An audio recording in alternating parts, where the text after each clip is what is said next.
In the summer of 1983, 7 children vanished without a trace from Camp Whispering Pines in Washington state. For 41 years, their disappearance remained one of the Pacific Northwest's most haunting, unsolved mysteries.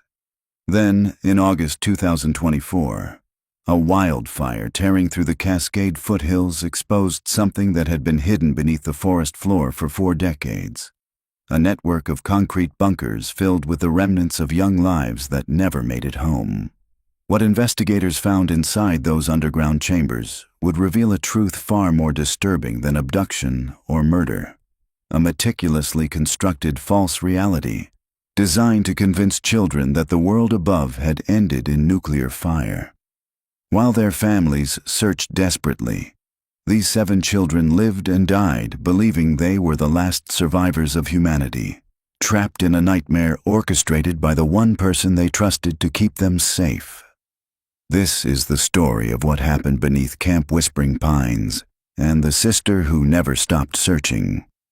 Subscribe and follow for more deep-dive true crime investigations into cases that changed families forever. July 1983. Vanessa Kellerman was 12 years old the morning her brother disappeared. She remembered the smell of the morning, damp pine needles and the lingering smoke from the previous night's campfire. The air in the Cascade Mountains held a particular coolness even in summer, the kind that made you grateful for a sweatshirt until the sun climbed higher and burned it away. Vanessa sat outside her cabin, Cabin 7, braiding friendship bracelets with 2 other girls from her group. Across the central clearing of Camp Whispering Pines, she could see Cabin 3, where her 9-year-old brother Owen had been assigned.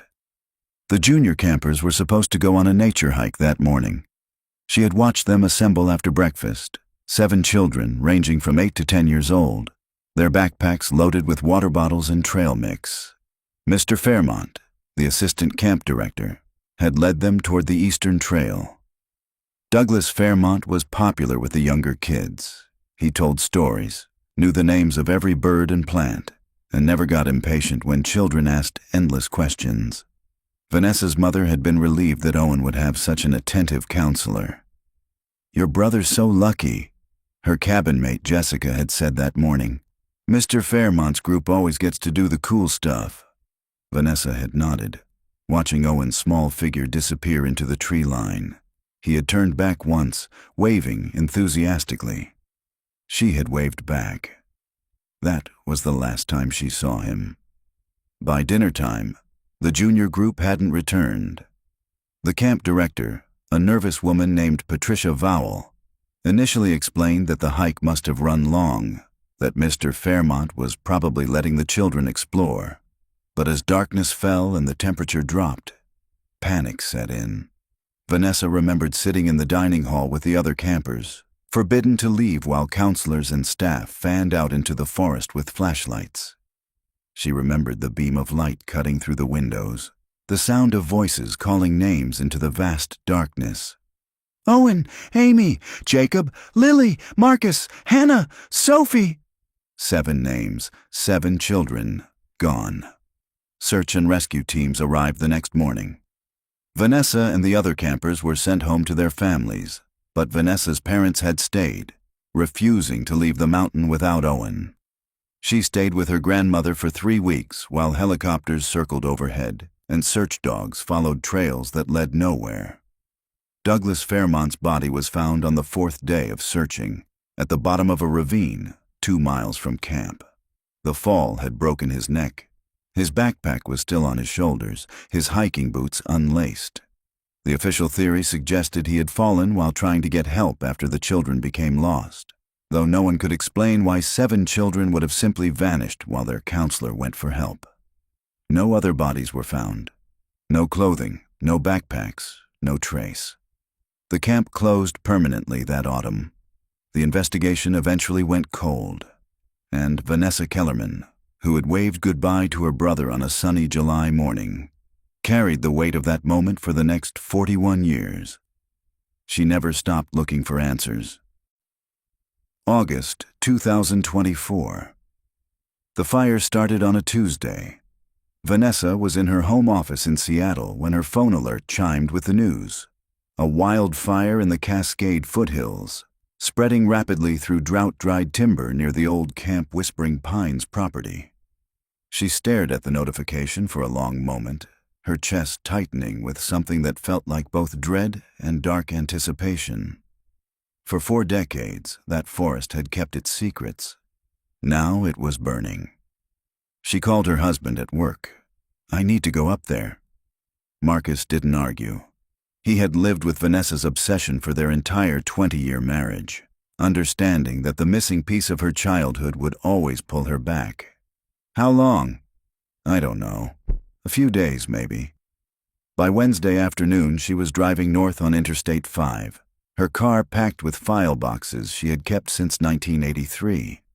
Newspaper clippings, police reports obtained through public records requests, maps she had marked and remarked over the years. The fire was 50% contained now, according to the radio. Evacuations had been lifted in some areas. She reached the small town of Millridge by early evening. The air tasted like smoke, and a haze hung over the mountains.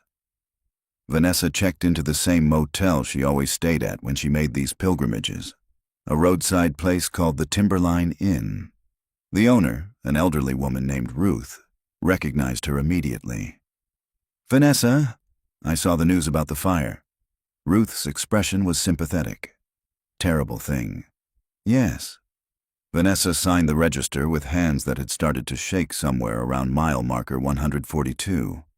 "Has anyone been up to the old camp property since the fire?" Ruth shook her head. "Roads are still closed. Forest Service won't let anyone through until they're sure it's safe." Vanessa took her room key and carried her overnight bag up the exterior stairs to room 214, the same room she always requested. Through the window, she could see the mountain ridge where Camp Whispering Pines had once stood. She didn't sleep that night. Instead, she sat at the small desk, reviewing files she had memorized years ago, studying photographs of 7 smiling children who had never come home. Owen Kellerman, 9 years old. Her brother, Amy Winters, 8. Blonde pigtails, gap-toothed smile. Jacob Morse, 10. Freckles across his nose, baseball cap worn backward. Lily Torres, 9. Dark eyes, serious expression even in the camp photo. Marcus Webb, 8. The smallest of the group, shy. Hannah Driscoll, 10. Confident, athletic, the kind of girl who climbed trees. Sophie Blake, 9. Red hair, glasses, a book always in her hands. 7 children, 41 years. Her phone rang at 6 in the morning. Unknown number. "Ms. Kellerman?" A woman's voice, professional. "This is Detective Rita Holbrook with the Washington State Police. I understand you've been researching the 1983 Camp Whispering Pines disappearances." Vanessa's pulse quickened. "Yes, for 41 years. The forest fire exposed some structures on the old camp property. I think you should come up here." "What kind of structures?" There was a pause. "Ma'am, I'd prefer to show you in person. How soon can you get to the access road checkpoint?" 20 minutes later, Vanessa was following a police cruiser up a fire-damaged logging road. The forest was a graveyard of blackened trunks and ash-covered ground. Where thick undergrowth had once concealed the landscape, the fire had stripped everything bare. Detective Holbrook was a tall woman in her 40s with gray-streaked hair pulled into a practical ponytail. She met Vanessa at a newly established perimeter, yellow tape strung between scorched trees. "Before we go further," the detective said, "I need to prepare you. What we found is disturbing." Vanessa's throat was dry. "I've been preparing for 41 years. They walked through the burn zone for nearly 15 minutes. The old camp buildings were long gone, demolished decades ago. But Vanessa recognized the topography, the slope of the land, the position of certain boulders. They were on the eastern edge of the property, near where the junior hiking group had entered the forest that July morning. Detective Holbrook stopped near a collapsed section of ground. The fire burned hot enough to compromise some underground structures. The ground gave way 2 days ago. Vanessa approached the edge and looked down. Concrete stairs descended into darkness. The entrance had been concealed beneath years of soil and vegetation, invisible until the fire had consumed everything above it. Even now, she could see where someone had carefully camouflaged the structure. The concrete had been textured to look like natural rock, painted in earth tones that would blend with the forest floor. "There are 3 separate bunker systems," Detective Holbrook said quietly. "Connected by tunnels. We've only done a preliminary survey, but we've found remains, Ms. Kellerman. Children's remains, and evidence of long-term habitation." Vanessa's legs felt unsteady. "How long?" "We won't know for certain until forensics completes their analysis, but based on what we've seen, years. Someone kept children alive down there for years." The detective gestured toward a staging area where other investigators were suiting up in protective gear. "We're bringing in a full forensic team. Anthropologists, archaeologists, cadaver dogs. This is now a crime scene recovery operation." "I want to go down there." Detective Holbrook studied her face. "Ms. Kellerman, I can't allow—" "My brother is down there." Vanessa's voice was steady despite the tremor in her hands. "I've spent 4 decades wondering what happened to him. I need to see." The detective was quiet for a long moment. Then she nodded toward the staging area. "Suit up. Stay close to me. Touch nothing." 10 minutes later, Vanessa descended into the earth. The stairs were steep, carved concrete that led down at least 20 feet. Battery-powered work lights had been strung along the walls, casting harsh shadows. The air grew cooler as they descended, carrying a smell that Vanessa couldn't immediately identify. Something stale and old, like opening a sealed room that hadn't seen daylight in decades. The stairs opened into a corridor. Concrete walls, approximately 7 feet high and 4 feet wide.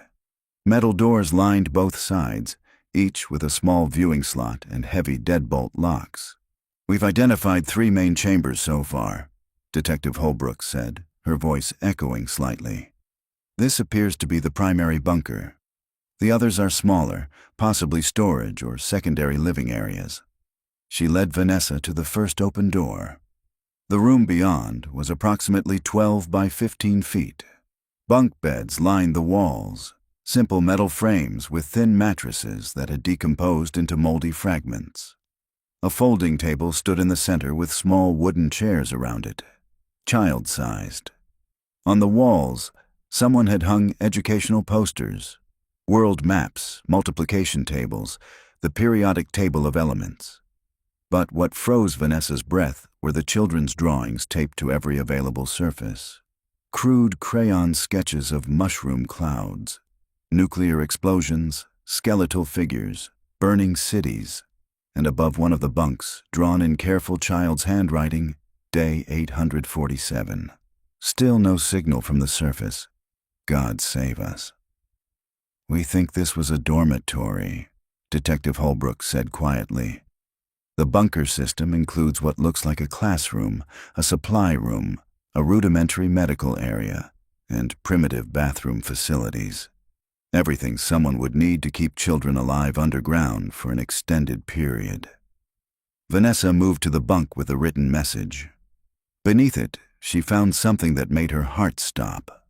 A small carved wooden horse, no bigger than her palm. Owen had carried one just like it, a gift from their grandfather. "We're documenting everything before we move any items," the detective said. "But I wanted you to see the scope of what we're dealing with. Ms. Kellerman, someone constructed an elaborate survival shelter and kept those children down here, possibly for years. The drawings, the messages on the walls, they believed the world above had been destroyed." Vanessa touched the wall where a child had written, "Is anyone alive up there?"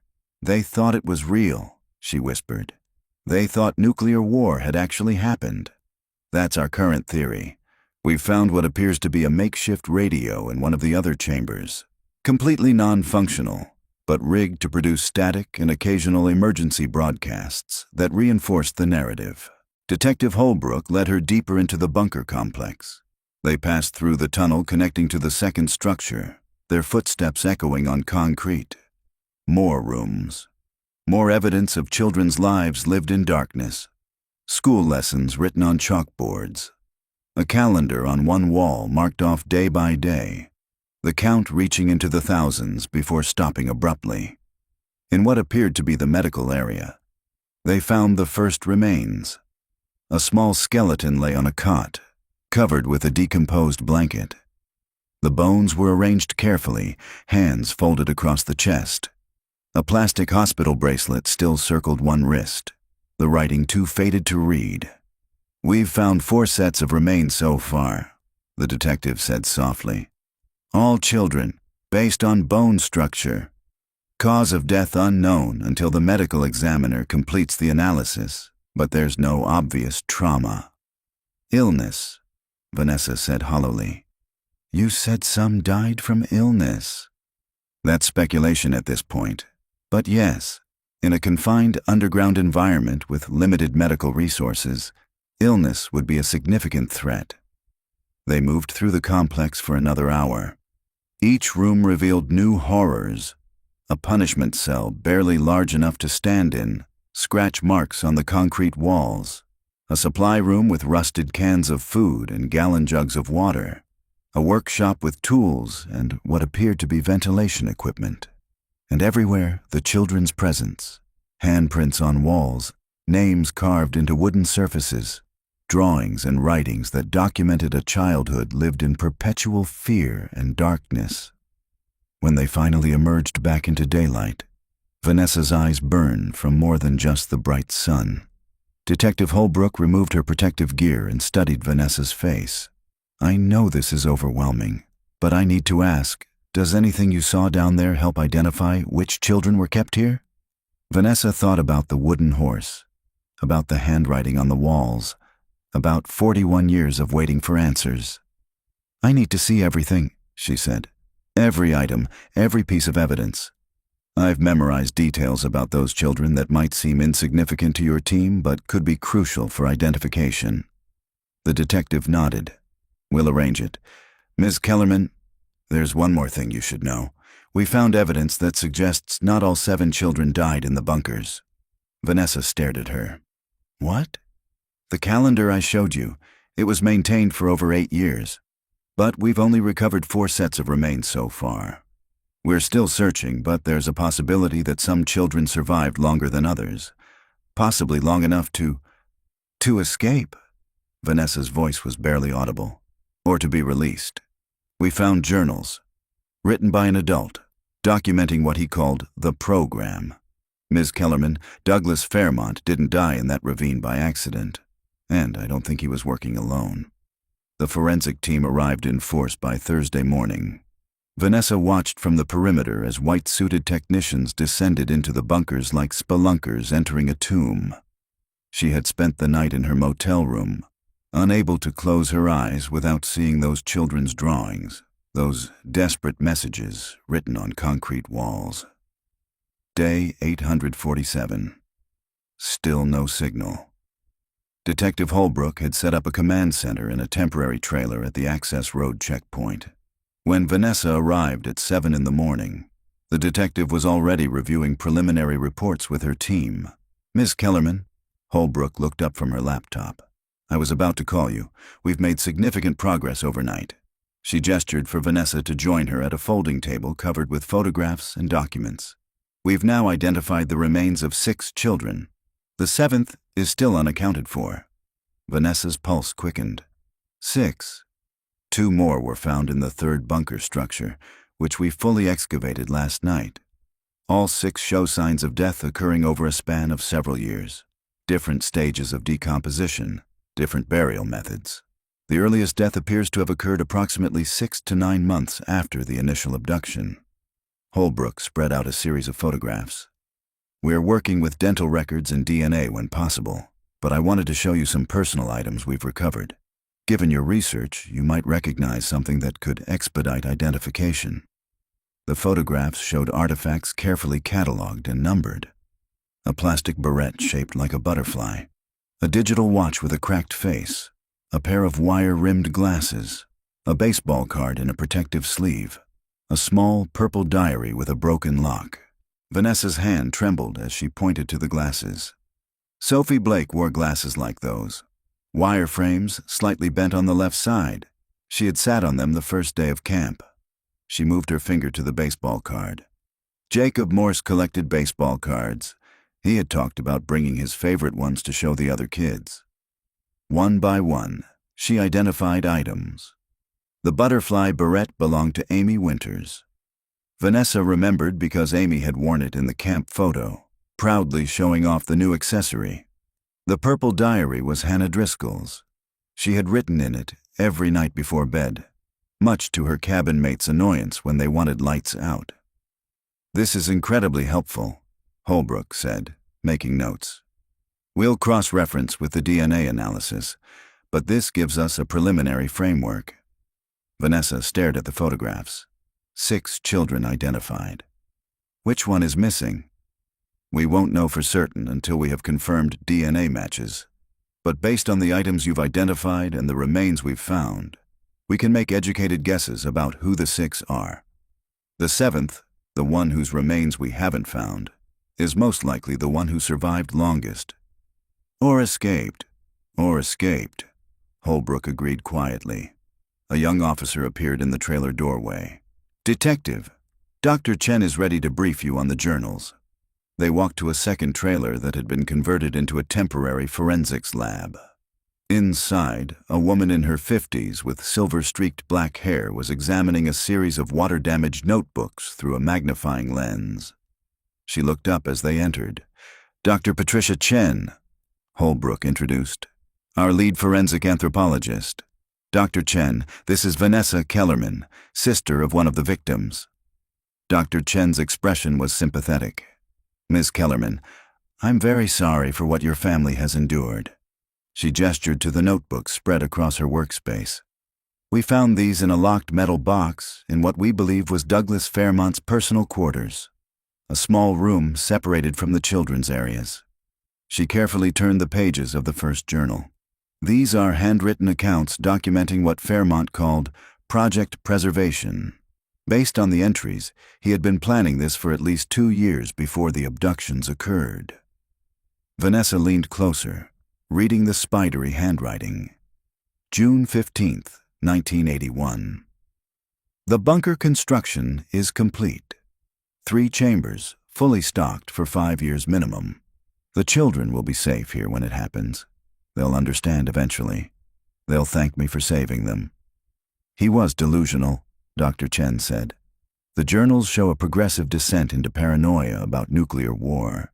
He genuinely believed he was saving these children from imminent destruction." She turned to another entry, July 2nd, 1983.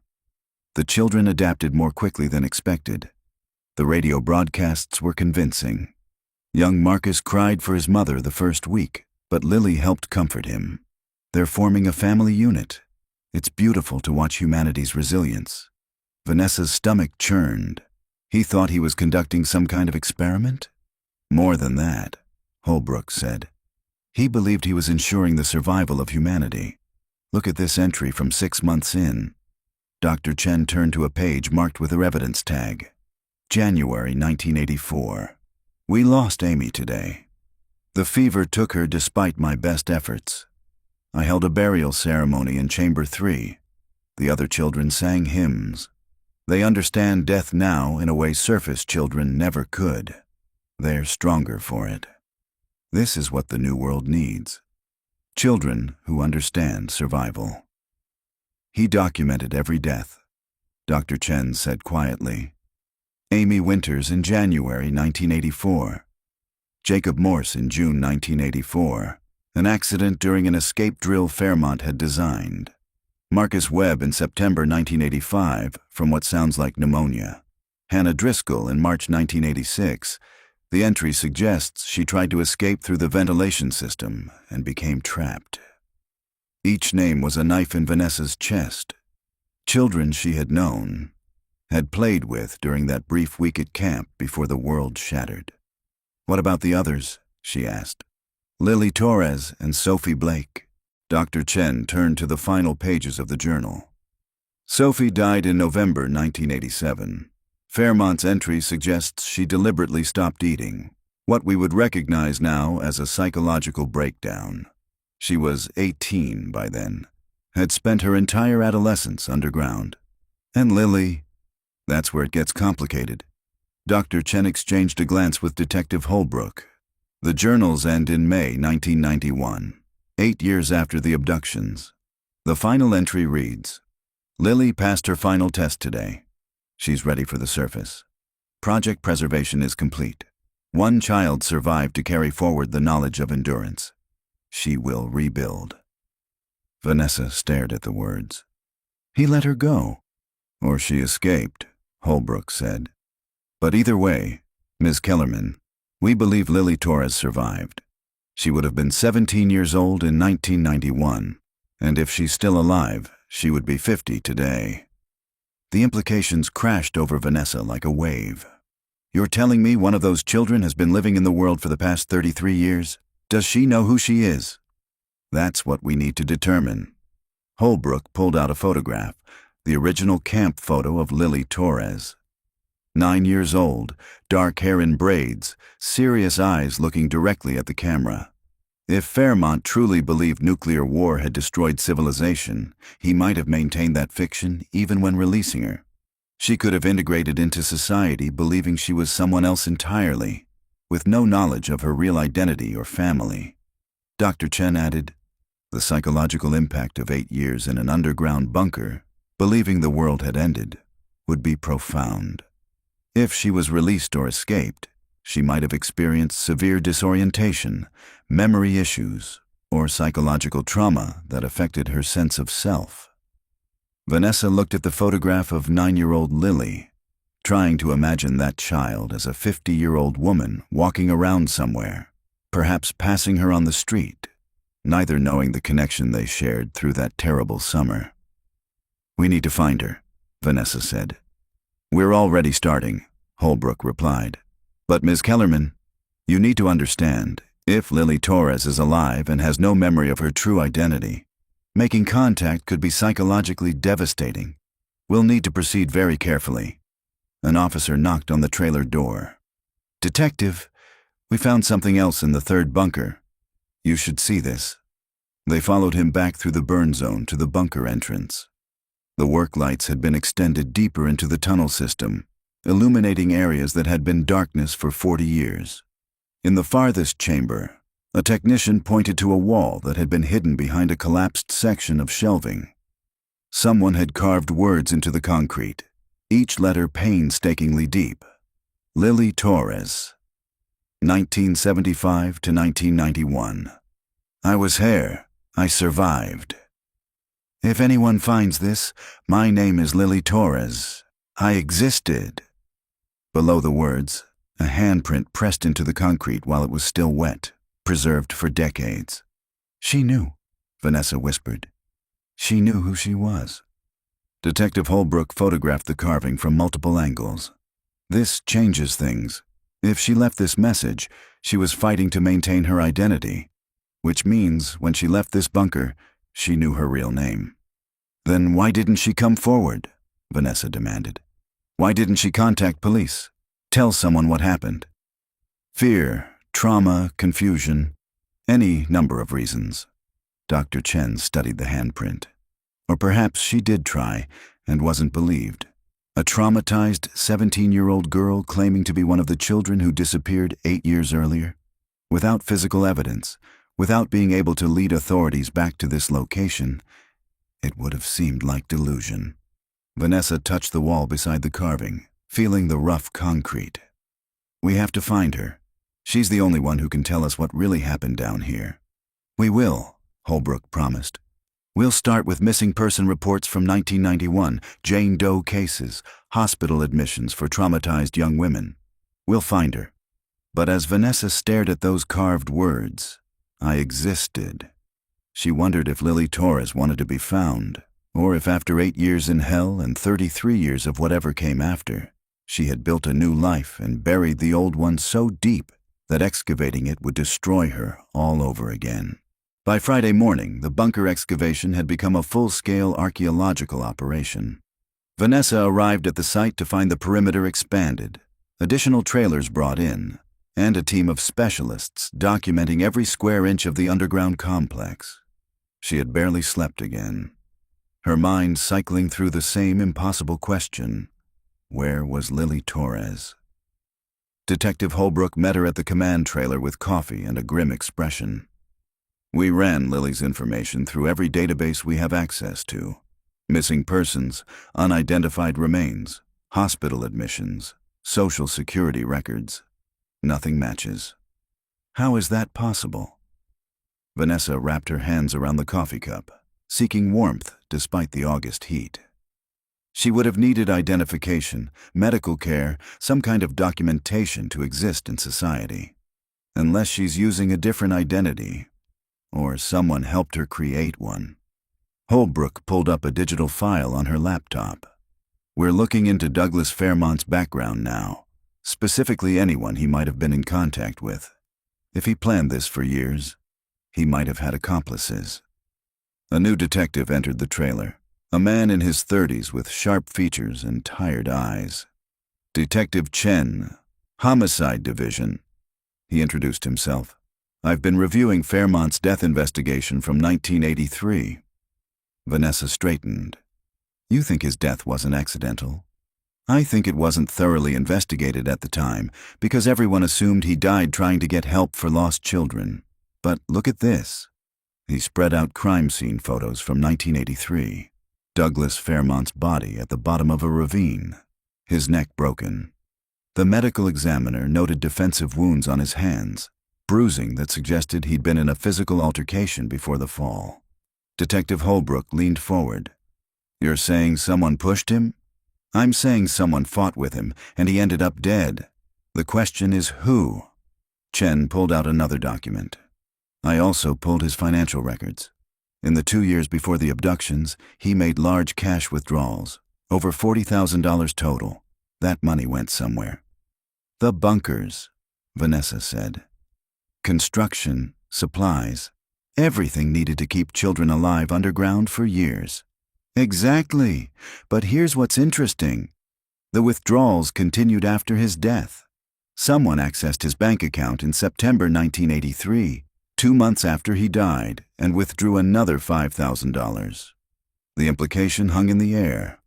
Holbrook voiced it first. He had a partner, or multiple partners. Chen agreed. Someone who knew about the bunkers and continued to maintain them after Fairmont's death. Someone who kept those children underground for 8 more years. Vanessa felt cold despite the coffee.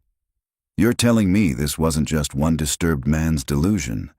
There were others involved.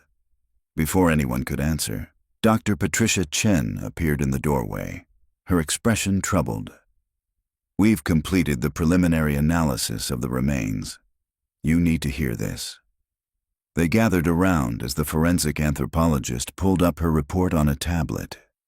The 6 children we've identified all show evidence of malnutrition and vitamin deficiencies consistent with limited diet and lack of sunlight. But there are other findings that concern me. She swiped to a series of medical images. Multiple healed fractures in different stages of healing, bone scarring consistent with repeated trauma, and on 2 of the remains, we found evidence of restraint injuries, damage to wrist and ankle bones suggesting they were bound for extended periods. He hurt them, Vanessa said hollowly, or they hurt each other. Dr. Chen pulled up another image. We found what appears to be a makeshift weapon in one of the chambers, a metal pipe with dried blood on it. The DNA is degraded, but we're testing it. Ms. Kellerman, 7 children living in a confined space for years, under extreme psychological stress, being told the world above was destroyed. The conditions would have been volatile. Vanessa thought about the drawings she'd seen, the scratched walls in the punishment cell, the calendar marked off day by day by day. Lord of the Flies, she whispered. In essence, yes. Fairmont's journals mention implementing a governance structure. He made the older children responsible for the younger ones, created rules and punishments, essentially built a microcosm society. But when he died, that structure would have collapsed. Detective Holbrook was studying the medical images. If Fairmont died in July 1983, and someone else continued supplying the bunkers until at least 1991, who was in charge during those 8 years? The children themselves, Dr. Chen said quietly. Or rather, whoever became the dominant force among them. The journals suggest Lily Torres was one of the oldest and most intelligent. If she survived when the others didn't, she might have done so by becoming a survivor at any cost, Vanessa finished. The thought made her sick. A 9-year-old girl transformed over 8 years into whatever she needed to be to stay alive. Detective Chen pulled out his phone. I'm putting in a request to review all documented cases of feral children, extreme isolation trauma, and cult deprogramming from the early 1990s. If Lily Torres emerged from those bunkers, someone might have encountered her in a professional capacity. An officer knocked on the trailer frame. Detective Holbrook, we've found something in Fairmont's quarters, a hidden compartment behind the wall. They followed him back into the bunkers. Vanessa had been underground 3 times now, but the descent still made her chest tight. The air tasted stale and chemical from the preservatives the forensic team was using. Work lights cast harsh shadows that made the children's drawings seem to move. In Fairmont's small private room, barely larger than a closet, with a narrow cot and small desk, technicians had removed a section of concrete wall to reveal a metal box welded into the structure. The box was open now, its contents spread carefully on a plastic sheet. Photographs, dozens of them. Not of the children, but of families. Vanessa recognized Owen's 3rd-grade school photo, the one her parents had given to the police. Beside it, photos of their house, their car, their family at a picnic. Surveillance photos. He stalked all of them, Detective Holbrook said, moving along the line of images. Every child, every family. This wasn't random selection. He chose them deliberately. Vanessa found the photos of the Torres family. Lily with her parents playing in a backyard. Lily at a birthday party. Lily walking to school. An entire childhood documented by a predator. But there was something else in the box. A stack of letters still in their envelopes addressed to various parents. They had never been mailed. Detective Holbrook carefully opened one addressed to Owen's parents, Vanessa's mother and father. The handwriting was childish, uneven. Dear Mom and Dad, Mr. Fairmont says we have to stay underground because of the bombs. He says you're gone now, but I don't believe him. When can I come home? Owen. The date at the top read September 1983. He made them write letters, Vanessa said, her voice breaking. He made them write to parents he'd told them were dead. More letters from all the children. Some angry, some pleading. Some matter-of-fact reports about life underground. All unsent. All preserved in Fairmont's hidden compartment like trophies. The last letter was different. Written in more mature handwriting dated April 1991. To whoever finds this, my name is Lily Torres. I was taken from Camp Whispering Pines in July 1983. 6 other children were taken with me. They're all dead now. Mr. Fairmont is dead too. I watched him fall in the forest when he tried to take me up to the surface the first time, before we came to the bunkers. He was supposed to take just me on a special nature walk, but the other kids followed, and then everything went wrong. He told us the bombs fell. He made us believe it for so long, but I know the truth now. I found his journals. I found everything. I'm 17 years old. I've been underground for 8 years. I don't know if I can survive up there anymore. I don't know if anyone will believe me. I don't know if my parents are still looking. If you find this and I'm gone, please know I tried. Please know we all tried. Lily Vanessa's hands shook as she read. She knew.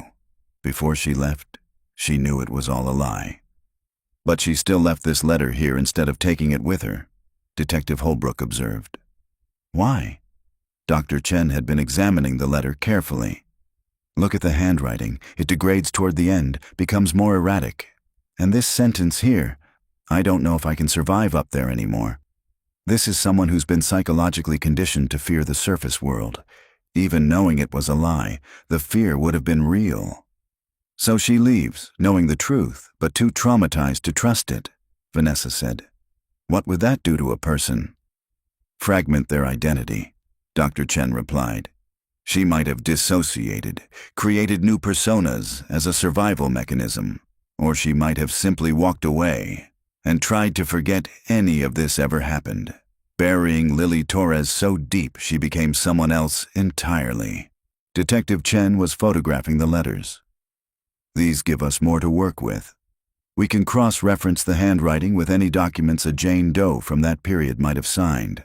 Hospital intake forms, police reports, social service records.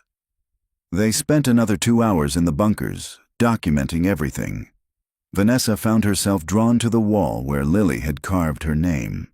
She stood there, touching the concrete, trying to understand what it took to maintain your identity in a place designed to erase it.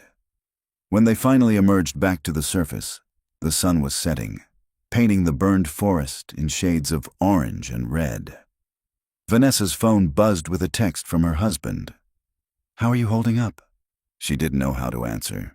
She had spent 41 years wanting answers, and now that she had them, they were so much worse than anything she'd imagined. That night, back in her motel room, Vanessa spread out her research again. But this time, she wasn't looking at the missing children. She was looking for Lily Torres, not the 9-year-old who disappeared, but the 17-year-old who emerged. Where would she go? What would she do? How would she survive in a world she'd been taught to fear? Vanessa pulled up her laptop and began searching. Hospital records, Jane Doe cases, missing persons who appeared out of nowhere, women in their 40s and 50s with gaps in their personal histories. It was looking for a ghost, but Vanessa had been searching for ghosts for 4 decades. She would find Lily Torres. She owed it to Owen, to all the children who never came home.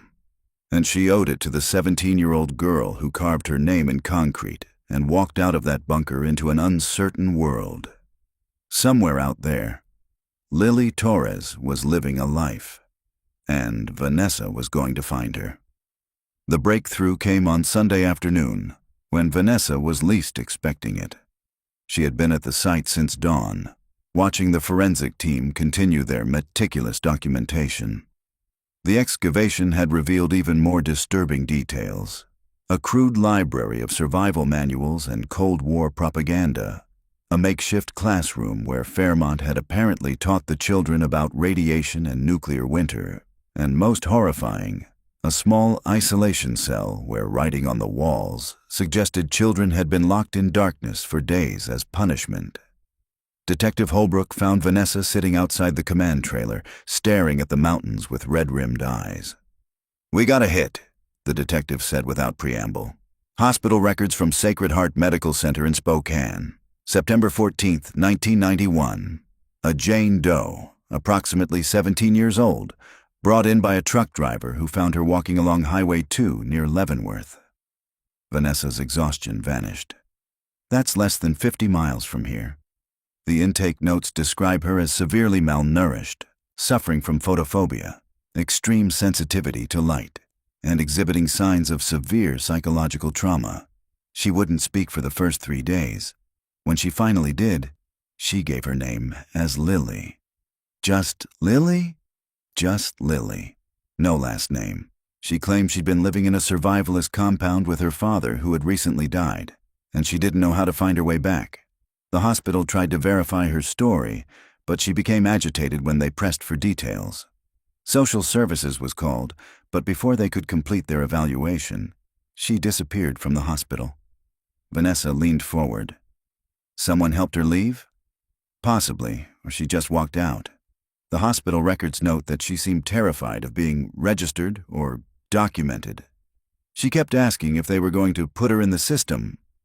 Detective Chen joined them, holding a folder. "I pulled the hospital security footage from that week. It still exists on archived VHS. The quality is terrible, but we have images." He opened the folder to reveal grainy still photographs printed from video. A thin girl in an oversized hospital gown, dark hair hanging limply around her face, eyes wide and frightened as she looked at the camera.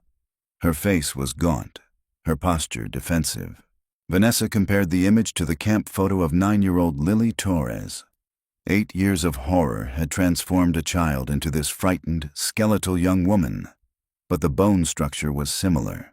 The set of the eyes, the shape of the mouth. "It could be her," Vanessa said. "Can we enhance the image?" "Already working on it, but there's more." Detective Holbrook pulled up a document on her tablet.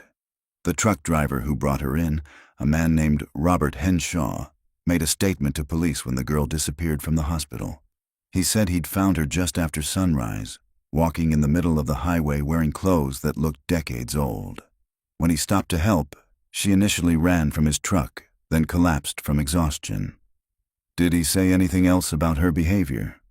He noted that she seemed confused about basic things. What year it was, what cars looked like, how modern highway signs worked. He initially thought she might be Amish or from some isolated religious community. She asked him if the war was over. Vanessa's chest tightened. She still believed it. Even after leaving the bunkers, part of her still believed the nuclear war had happened. "Cognitive dissonance," Dr. Patricia Chen said, joining their group. She had been reviewing psychological profiles of extreme isolation cases. 8 years of reinforced belief doesn't disappear just because you see evidence to the contrary. Her mind would have struggled to reconcile what she'd been taught with what she was seeing. It's possible she experienced a complete psychological break. Detective Chen flipped through more documents. After she disappeared from Sacred Heart, there's no official record of anyone matching her description. But I've been going through police reports and social service files from late 1991 to early 1992. There are 3 incidents that might be relevant. He spread out the reports. October 1991, Seattle. A young woman matching Lily's description was found sleeping in a public library. She told the librarian who discovered her that she was studying the New World. Social services tried to intervene, but she fled. November 1991, Tacoma. A shelter for homeless youth took in a girl calling herself Elena, who claimed to have no memory of her life before waking up on the street. The intake worker noted she seemed highly educated but struggled with basic social interactions and seemed afraid of loud noises and crowds. January 1992, Portland. A young woman was arrested for shoplifting food from a grocery store. She gave her name as El Torres but had no identification. She was held for 72 hours, then released. No follow-up. Vanessa studied each report, her heart racing. It's her. It has to be. She's trying to survive but doesn't know how. The question is what happened after January 1992, Detective Holbrook said. The trail goes cold completely. Either she learned to navigate the system better or someone found her, Vanessa finished. Someone who could help her or hide her. A young forensic technician approached their group, slightly out of breath. "Detective Holbrook, we found something in the 3rd bunker. Personal effects that weren't with the remains. A backpack hidden behind a false wall panel." They followed her back underground. Vanessa had stopped counting how many times she'd descended these stairs, but each time felt like descending into a grave. The backpack was laid out in the documentation area, its contents carefully separated and tagged. A flashlight, batteries long dead, a canteen, a small first aid kit, a compass, and a book, a paperback copy of The Stand by Stephen King, its pages yellowed and dog-eared. Survival supplies, Detective Chen observed. She was planning to leave, but it was the final item that made Vanessa's breath catch. A photograph, protected in a plastic bag. The camp photo from 1983. All 7 children standing in front of Camp Whispering Pines main lodge, smiling, unaware that their lives would end or be destroyed within days. Someone had drawn a small X in pencil next to 6 of the faces. Only Lily's image remained unmarked. She marked off each one as they died, Vanessa whispered. She was keeping track of who survived. Dr. Chen examined the photograph carefully. This suggests a level of psychological awareness and planning. She knew what was happening was wrong. She knew she had to remember. Detective Holbrook was studying the backpack itself. There's writing on the inside flap, very small. She angled it toward the light. Written in careful block letters. Lily Maria Torres, DOB 04/12/1974. Parents, Miguel and Rosa. Torres. Home, 2847. Cedar Lane, Olympia, Bawa. I am real. This is real. She was fighting to maintain her identity, Vanessa said, writing it down over and over so she wouldn't forget. The backpack was packed and hidden, Detective Chen noted, which means she was preparing to escape but waited. The question is why. Dr. Patricia Chen had been examining the book. Look at the pages she marked. Passages about rebuilding civilization after disaster, about survival, about holding on to humanity in the face of horror. She was educating herself about how to survive in what she thought was a post-apocalyptic world. Vanessa took the photograph, looking at the 7 smiling children. Owen's face grinned back at her, gap-toothed and happy. She touched his image gently. We need to find Lily's parents, she said. Miguel and Rosa Torres. Are they still alive? Detective Holbrook was already on her phone. Running it now. A pause, then her expression softened with sadness. Miguel Torres died in 1998. Rosa Torres is still alive, age 78, living in a memory care facility in Olympia. Advanced Alzheimer's. So even if we find Lily, her mother might not recognize her. But there might be other family, siblings, cousins, anyone who could help us identify her. They spent the next several hours processing the backpack and its contents. Each item told a story of a young woman preparing to enter a world she'd been taught to fear, armed with nothing but determination and fragments of her identity. As evening approached, Vanessa stood once more beside Lily's wall carving. I was here. I survived. I existed. She pulled out her phone and took a photograph of it, then sent it to Detective Holbrook. I want to release this to the media, Vanessa said when the detective joined her. I know you said we need to be careful, but we're searching for a ghost. If Lily Torres is out there, if she's built a new life, maybe seeing this will trigger something. Maybe she'll come forward. Or maybe it will traumatize her all over again, Holbrook countered. Ms. Kellerman, I understand your urgency, but we need to consider— 41 years, Vanessa interrupted. I've been careful for 41 years. I've waited. I've researched. I've followed every lead that went nowhere. Now we know she survived. We know she's out there somewhere, and every day that passes is another day she's living without knowing people are looking for her. That her mother is still alive. That she has family who never stopped caring. Detective Holbrook was quiet for a moment, then nodded. We'll prepare a press release, but we'll frame it carefully. We won't sensationalize the trauma, and we'll make it clear that anyone with information can contact us confidentially. They emerged from the bunkers to find the site bathed in twilight. Vanessa's phone buzzed with another text from her husband. Coming home soon? She looked back at the entrance to the bunkers, at the burned forest that had hidden secrets for decades, at the mountain where her brother had died and 6 other children had suffered and 1 had somehow survived. Not yet, she texted back. Not until we find her. That night, Vanessa couldn't sleep. She sat in her motel room with her laptop, searching through social media, public records, anything that might connect to a woman in her 50s who had appeared in the system around 1992 with no prior history. It was an impossible task. There were thousands of women who fit that basic profile. But somewhere in that vast sea of data was Lily Torres. And Vanessa was going to find her, no matter how long it took. Her phone rang at 11. Detective Holbrook. We're holding a press conference tomorrow at noon, the detective said. The case is officially being classified as the largest child abduction and serial murder investigation in Washington state history. We'll be releasing information about the bunkers, the victims, and our search for potential survivors. Will you mention Lily by name? Yes. And we'll share an age-progressed image based on the hospital photo and her childhood pictures. Ms. Kellerman, this is going to generate a lot of attention. Are you prepared for that? Vanessa thought about Owen's face in that camp photo, about Lily's desperate carving in the concrete, about 6 children who never got to grow up and one who did but lost herself in the process.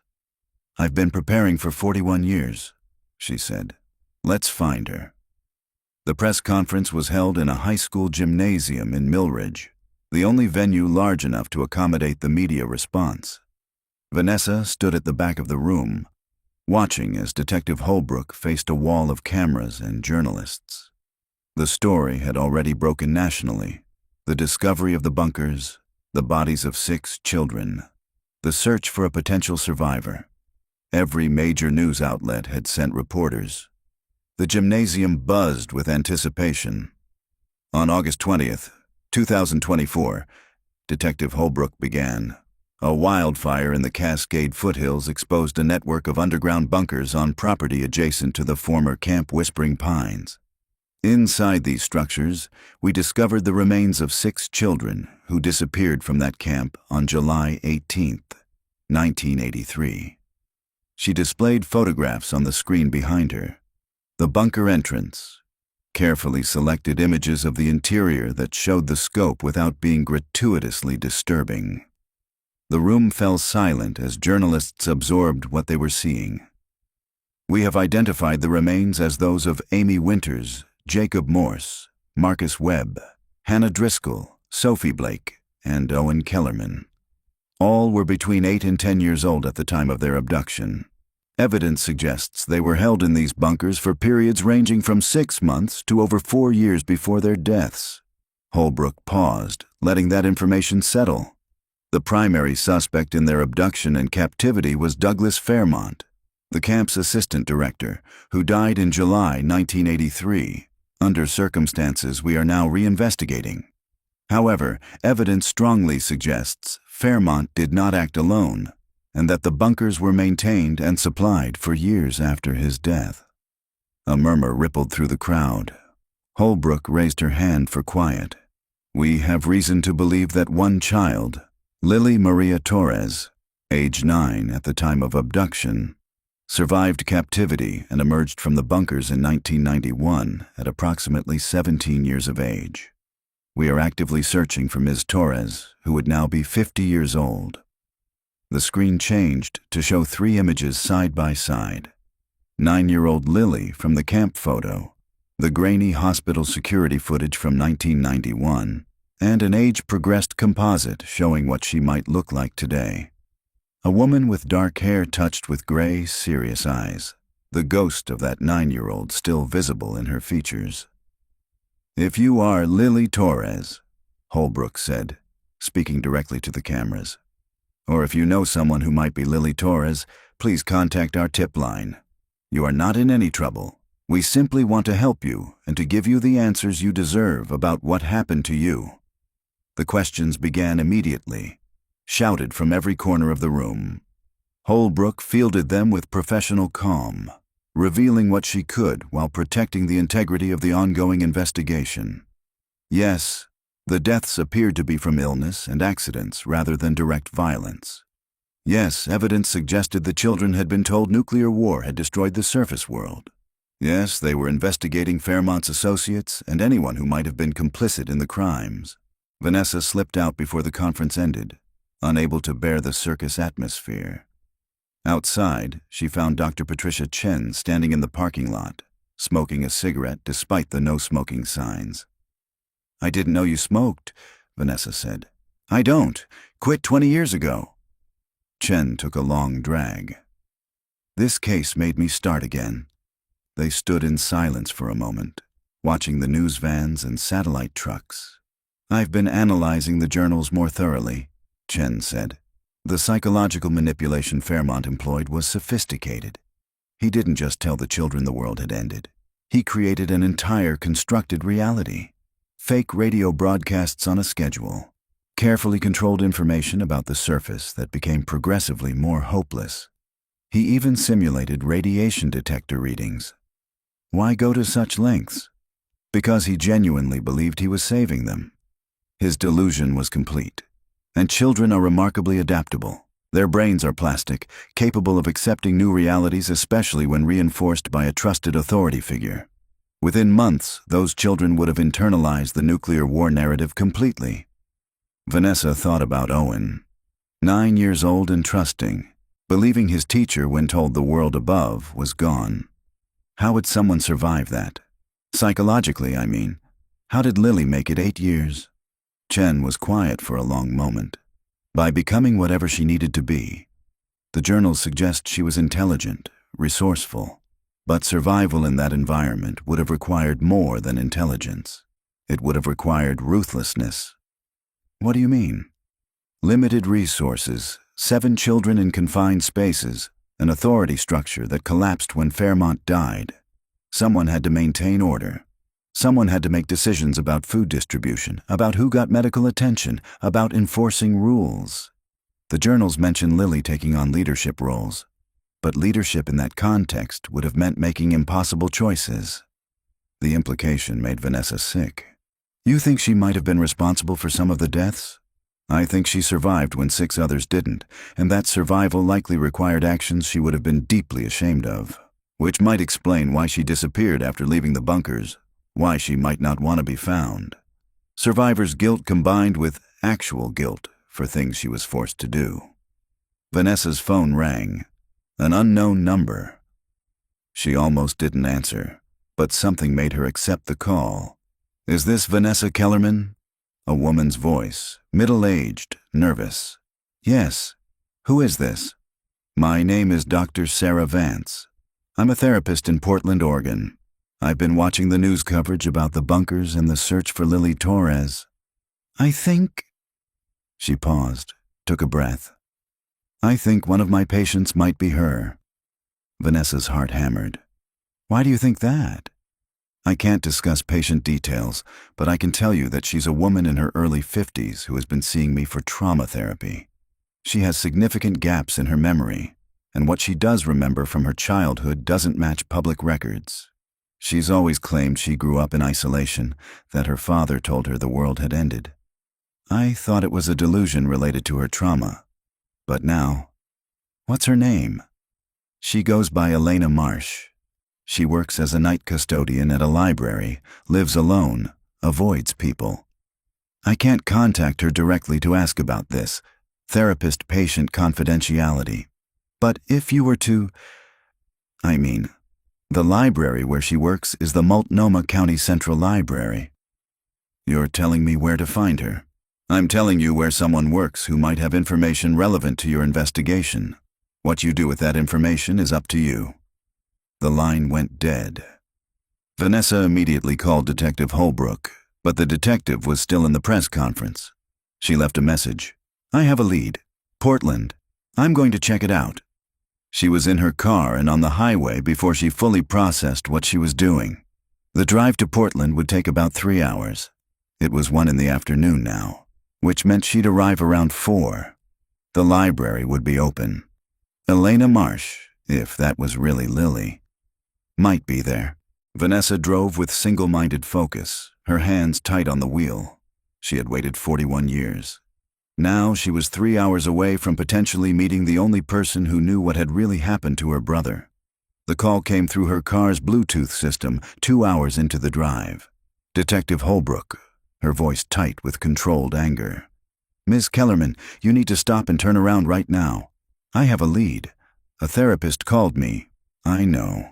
Dr. Vance called us too, through official channels. We're handling it. I'm already halfway there. This is an active investigation. You cannot approach a potential witness without... She's not a witness, detective. She's a victim, and I'm the sister of another victim. I have every right...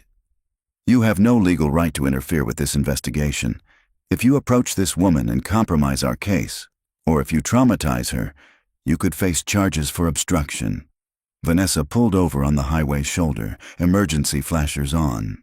"Detective, please, I won't approach her. I just need to see her. I need to know if it's really Lily." Holbrook was silent for several seconds. "Where are you now?" "About an hour outside Portland." Another pause. "Detective Chen and I are already en route. We'll meet you at the library at 5. You will wait for us in the parking lot, and you will not approach the building until we arrive. Do you understand?" "Yes." "I mean it, Ms. Kellerman. This is not negotiable." Vanessa agreed and ended the call, but she didn't turn around. She continued south toward Portland, her mind racing with possibilities. What would she say to Lily Torres if she got the chance? How do you bridge 41 years of horror and survival? She reached Portland at 4:30 and found the Multnomah County Central Library, a grand historic building in the heart of downtown.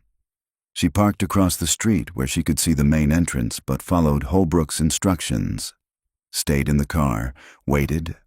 The library closed at 6. Vanessa watched patrons exit, students with backpacks, elderly people with armloads of books, parents with children.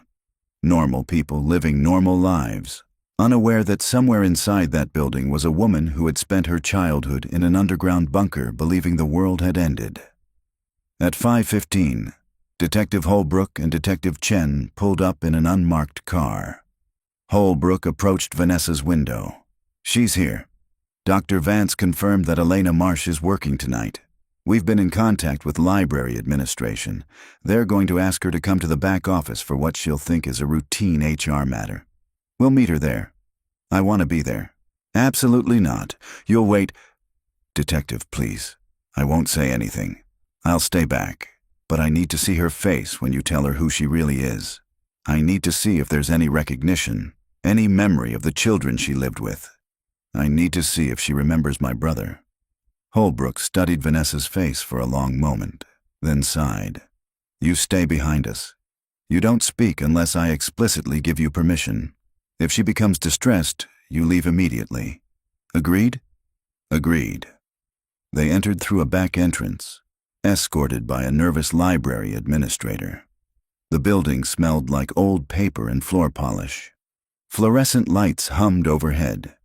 They were led to a small office on the second floor, furnished with a metal desk and several chairs.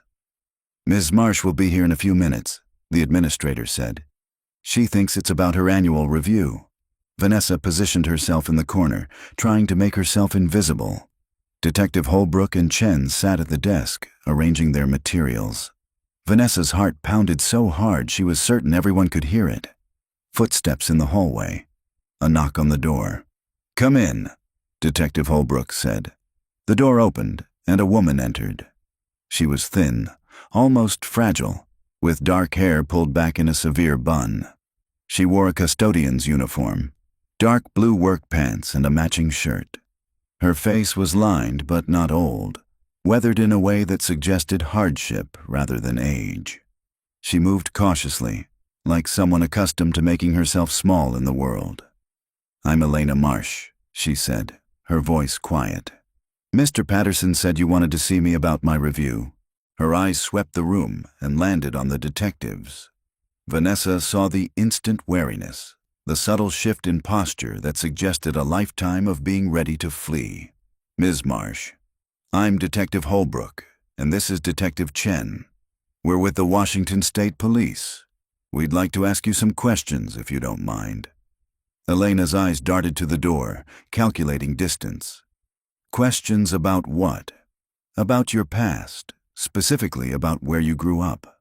"I don't talk about my past."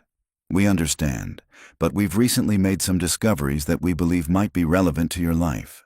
Please, sit down." Elena remained standing, her body tensed like a wire.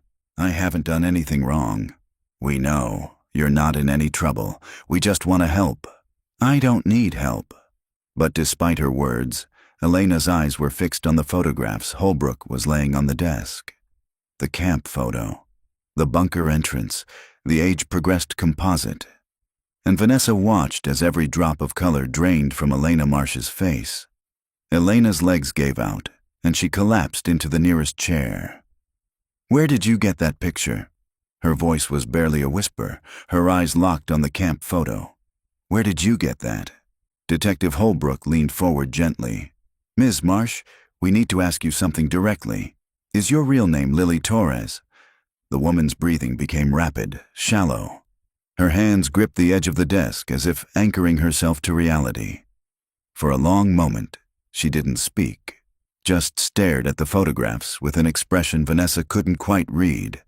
Fear, yes, but also something else. Recognition, memory, pain.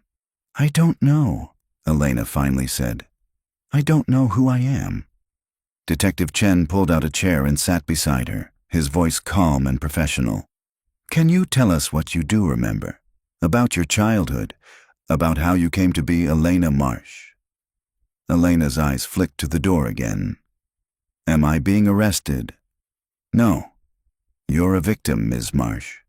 We're investigating crimes that were committed against you and other children. Anything you tell us will help us understand what happened. I can't. Elena's voice broke. I don't remember clearly. It's all fragments, nightmares mixed with memories. My therapist says it's trauma-induced dissociation. Tell us what fragments you do remember, Holbrook said gently. Elena closed her eyes. Darkness. I remember living underground for a very long time. There was a man who said he was protecting us from the radiation. He said the bombs had fallen, that everyone was dead, that we were the only ones left. Who was this man? I don't remember his name. I don't remember his face, just his voice, telling us we were safe, that we were the future. Her hands trembled on the desk. But then he was gone, and it was just us, just the children. How many children? 7. There were 7 of us at first. Elena opened her eyes, tears streaming down her face. But they died. One by one, they died. And I couldn't save them. Vanessa pressed her hand to her mouth, suppressing a sob. In the corner, she felt invisible, witnessing a truth she had spent decades seeking. Do you remember any of their names? Detective Chen asked. Elena shook her head. I tried to forget. When I finally got out, when I saw that the world was still here, that it had all been a lie, I couldn't bear to remember. So I made myself forget. What do you remember about leaving? It was dark. The tunnels. I had to crawl through collapsed sections. I thought I would die in there, buried alive. But I kept going because... She stopped, her face contorting with pain. Because there was no one left to save. I was the only one left. Detective Holbrook slid the camp photograph closer to Elena. Does this picture mean anything to you? Elena looked at it for a long moment, her fingers hovering over the faces, but not quite touching. I remember sunshine. I remember trees. I remember feeling safe before... She stopped abruptly. Before the world ended. Except it didn't end. It was all a lie. Ms. Marsh, we believe you are Lily Torres. You were 9 years old when you were taken from Camp Whispering Pines in Washington State in July 1983. You were held in underground bunkers for 8 years. Your mother is still alive. Elena's head snapped up. What? Your mother, Rosa Torres. She's 78 years old, living in Olympia. She never stopped believing you'd come home. Elena stood abruptly, the chair scraping against the floor. No, that's not possible. He told us they were all dead. He showed us the reports, the news broadcasts about the bombs. He said... He lied, Holbrook said firmly. There was no nuclear war. Your family searched for you for years. Your father passed away in 1998, but your mother is still alive. And this woman... She gestured to Vanessa, who had been silent until now. This is Vanessa Kellerman. Her brother Owen was one of the children who was taken with you. Elena's eyes met Vanessa's for the first time. Vanessa saw nothing but confusion and pain in those dark eyes. No recognition at all. Owen, Elena whispered. Owen Kellerman. You remember him? Vanessa couldn't stop herself from asking. Elena's face crumpled. He was so small. He cried for his mother every night for months. I tried to comfort him, but I didn't know how. I was just a child myself. What happened to him? Vanessa's voice broke. Please, I need to know. Elena sank back into the chair, her face buried in her hands. He got sick. We didn't have medicine. I tried to help him. I did everything I could, but... She looked up at Vanessa with haunted eyes. I'm sorry. I'm so sorry. Detective Chen placed a gentle hand on Elena's shoulder. Ms. Marsh, we need to ask you some difficult questions about what happened in those bunkers, about the other children, about how you survived when they didn't. I don't want to talk about it. I understand. But there are families who need answers, just like Ms. Kellerman needs answers about her brother. You're the only person who can tell us what really happened during those 8 years. Elena was quiet for a long time, her breathing slowly returning to normal. Finally, she spoke, her voice distant, as if recounting someone else's story. After the man died, I remember we called him teacher. There was no one in charge. We were just children trying to survive. The oldest ones tried to keep order, tried to maintain the schedules he'd set up, but it fell apart. Were you one of the oldest? I think so. I don't remember exactly, but I remember feeling responsible for the younger ones. I remember trying to be strong. What do you remember about the other children's deaths? Elena's hands clenched into fists. The first one was Amy. She got a fever. We didn't know what to do. We had some medicine, but we didn't know how much to give her or what kind. She died within a week. And the others? Jacob fell. There was a tunnel we used for water. Teacher had built it to connect to an underground stream. Jacob slipped and hit his head. He never woke up. Elena's voice became mechanical, reciting facts without emotion. Marcus got sick too, like Amy.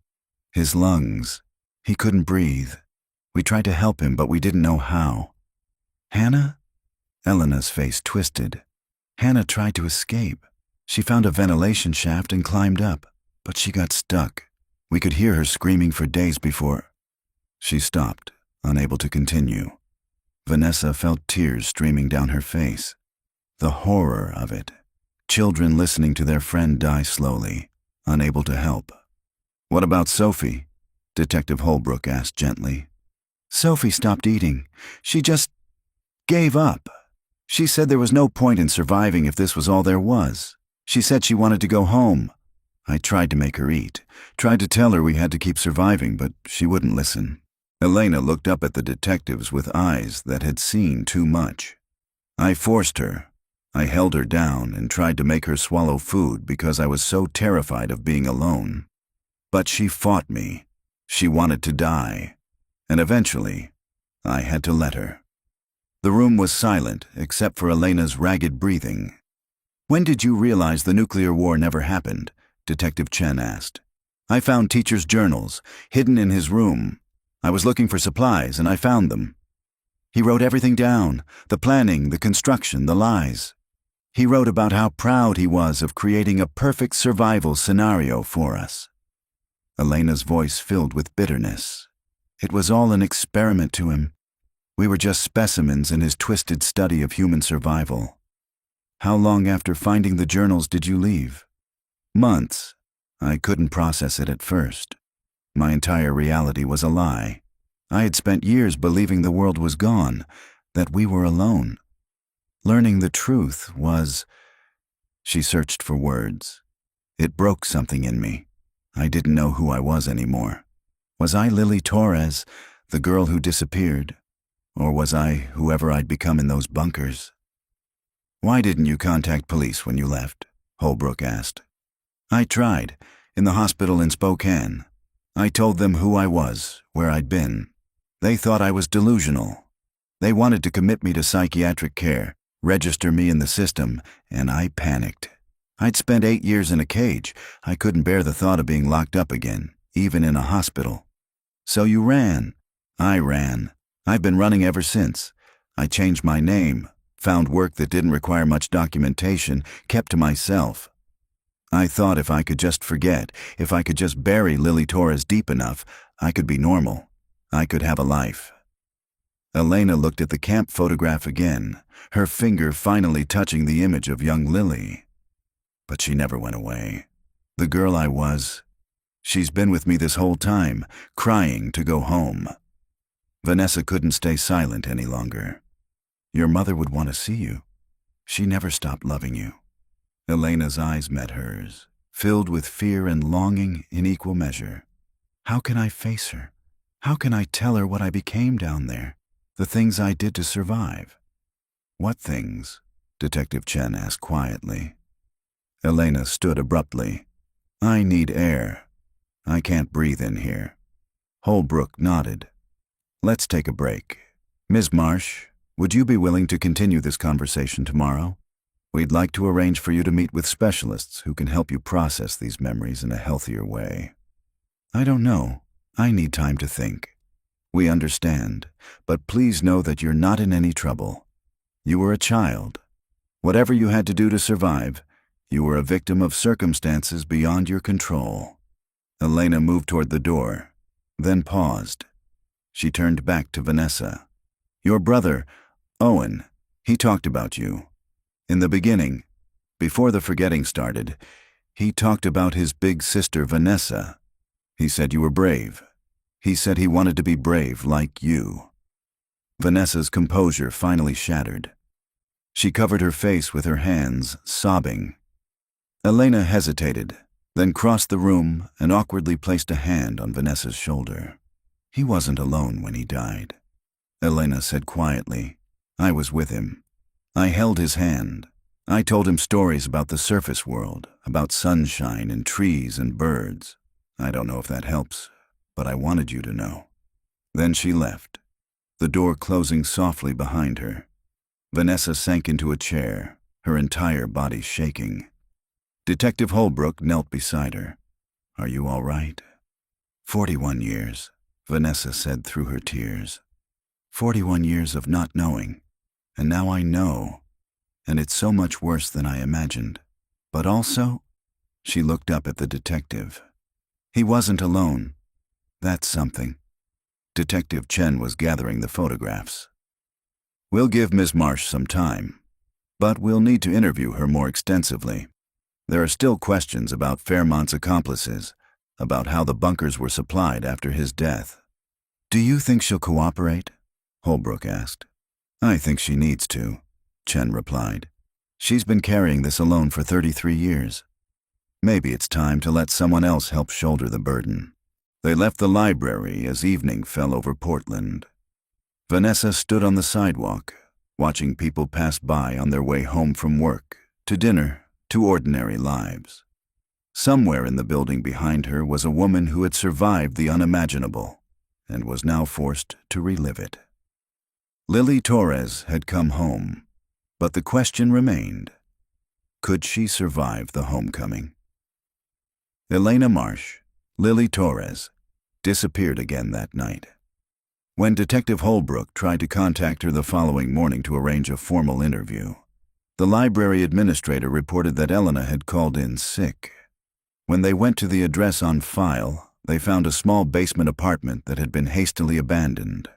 Clothes still hung in the closet, dishes sat in the sink, but the few personal items that might have mattered, photographs, documents, whatever few precious things Elena had accumulated in her 33 years of running, were gone. Vanessa received the news while sitting in her motel room, staring at the wall.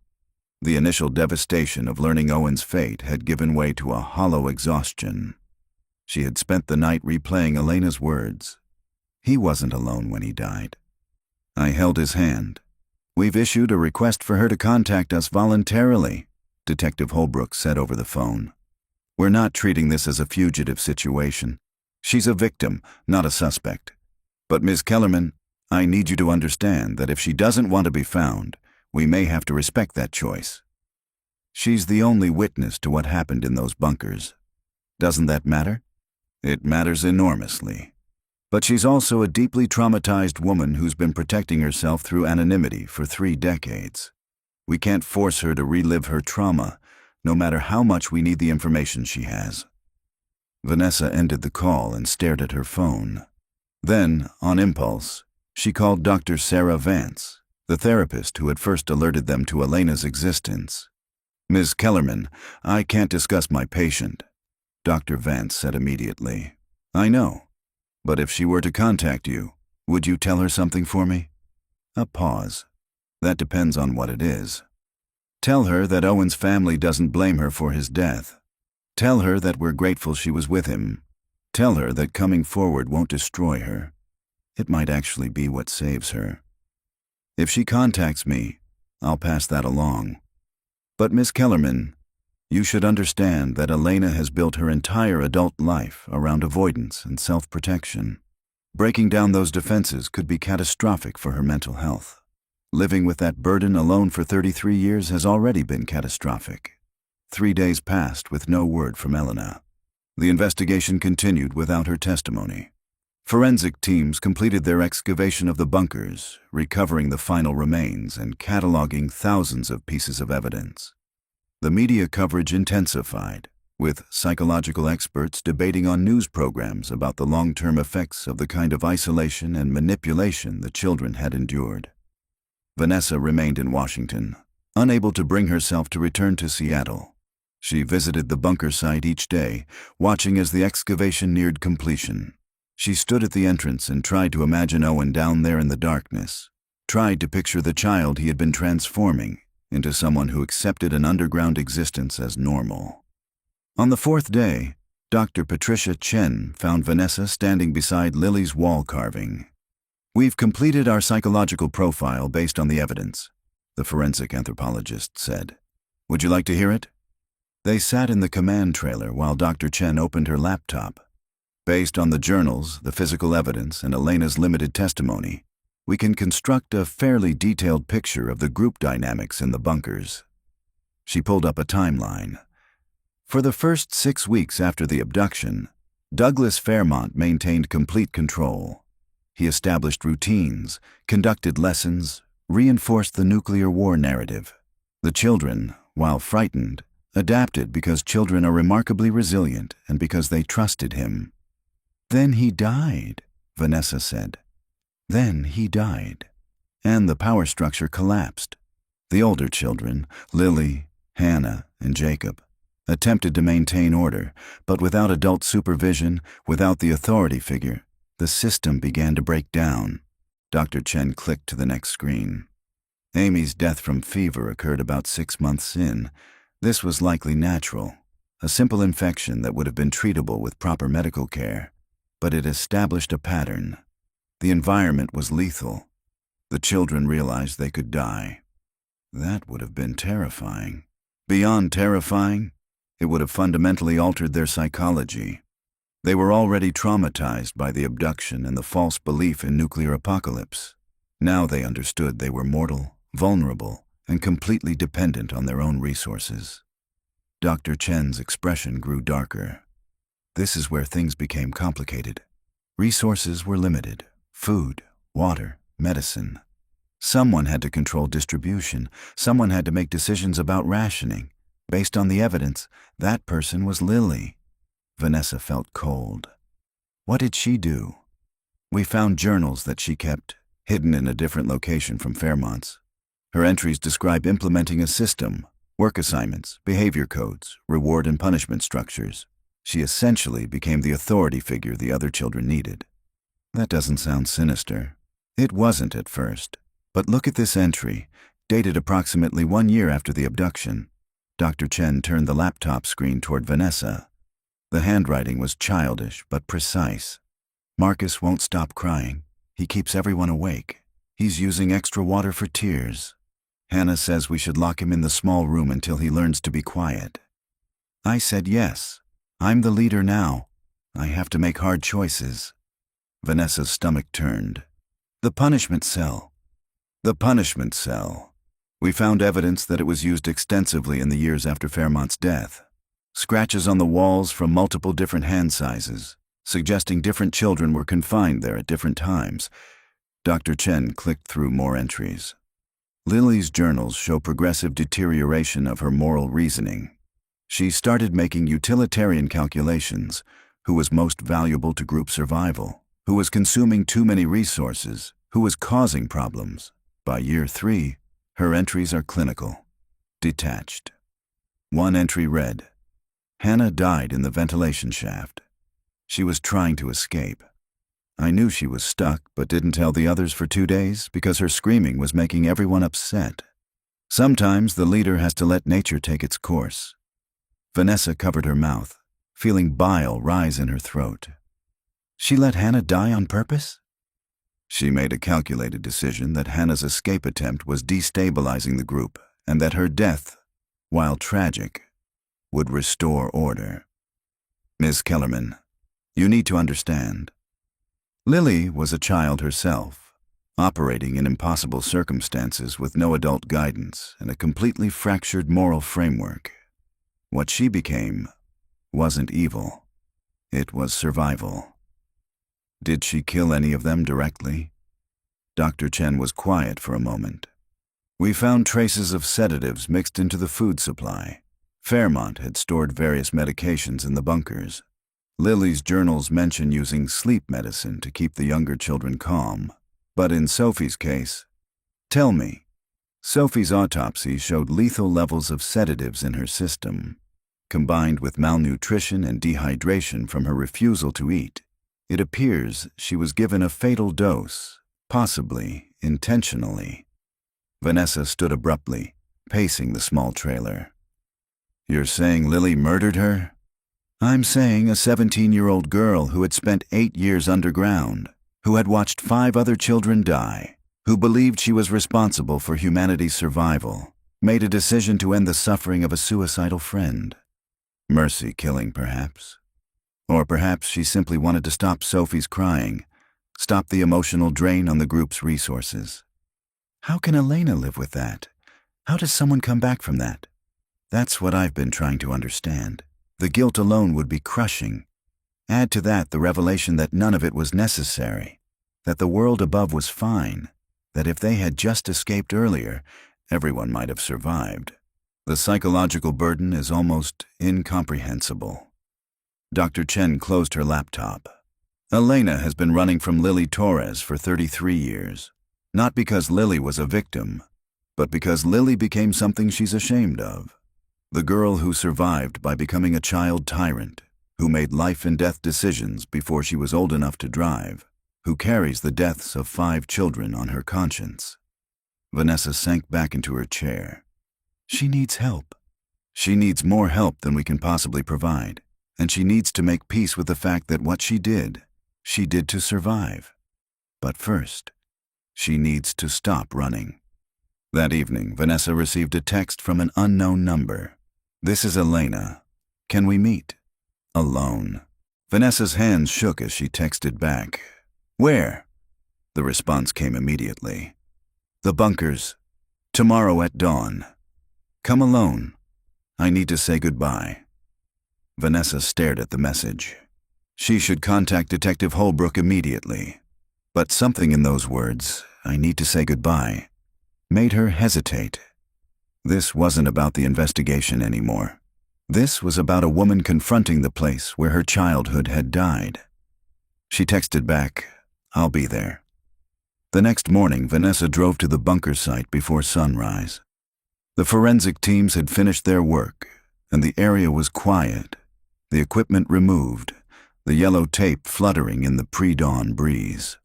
She parked and walked through the burned forest toward the entrance, her flashlight cutting through the darkness. Elena was already there, standing at the top of the concrete stairs, looking down into the earth. She wore the same custodian's uniform from their first meeting, as if she'd come directly from work without going home. Thank you for coming, Elena said without turning around. I wasn't sure you would. Why did you run? Because seeing you, seeing the detectives, seeing those photographs, it made it real again. I've spent 33 years convincing myself that Lily Torres was just a nightmare, that I was always Elena Marsh, but I can't do that anymore. Elena finally turned to face Vanessa. In the growing light, she looked exhausted, her eyes red-rimmed from crying. I need to tell you the truth about what happened down there. All of it. Not for the investigation, not for the record. For me. I need to say it out loud before I can move forward. I'm listening. Elena descended the stairs, and Vanessa followed.